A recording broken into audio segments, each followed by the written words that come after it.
The Utah legislative session just wrapped up, and one of the things lawmakers did was declare today Utah Girls in Tech Day. Here with us today, Sydney Tetro with the Women Tech Council, Mackenzie Toro, a senior at Mountain View High School, and Ben Hart from the Governor's Office of Economic Development. Guys, thanks for being with us. Okay, of course. Hallelujah. Today we are celebrating girls in tech. Awesome. Fantastic. But what does it mean? That's right. So we really felt, as we were working with the governor's office and the legislature, that we needed this rallying cry for all of our community to work together. So we declared this day from here going forward. It's about three things. How do we recognize the great stuff young women are already doing? How do we engage them? And how do we activate them into STEM pathways? Because what we know from these young women is that they don't choose tech careers because they have no role models and mentors. They don't have exposure into what's available. So they need this hands-on experience and these role models and mentors because it changes their trajectories. If we can do that, we can impact the economy in the state of Utah, which is critical to our growth. Mackenzie, tell us about how you've gotten involved in STEM and tech and about a possible mentoring situation that you're looking at. So I actually got involved through SheTech. SheTech really helped me learn that I had a passion because before attending SheTech, I didn't really know any women that worked in STEM. I didn't really know anything about STEM in general. But because of SheTech, I've gotten to meet a lot of mentors, and they really helped me learn that I have a love for technology. So this coming fall, I'm actually majoring in information management at UVU.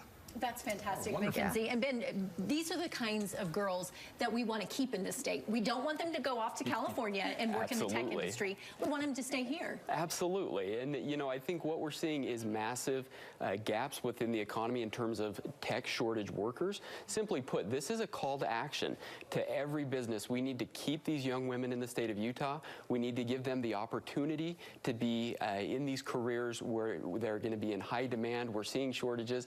We need more women in tech, more girls in tech. So the governor and the legislature issued the challenge and said, this is something we've got to place as a priority. So we're excited to see that this passed, not one single negative vote across the entire legislative process, entirely supported. This is something that is a priority for the state. Fantastic. Sydney, where are we? How far would we like to get? Have we just scratched the surface? Are we making good headway? Where are we right now in the state? We're still at the beginning, right, of that continuum. And the numbers tell us in the state, in the workforce, we have about 22% of women in the tech workforce, but more than 45% of the workforce in Utah are women.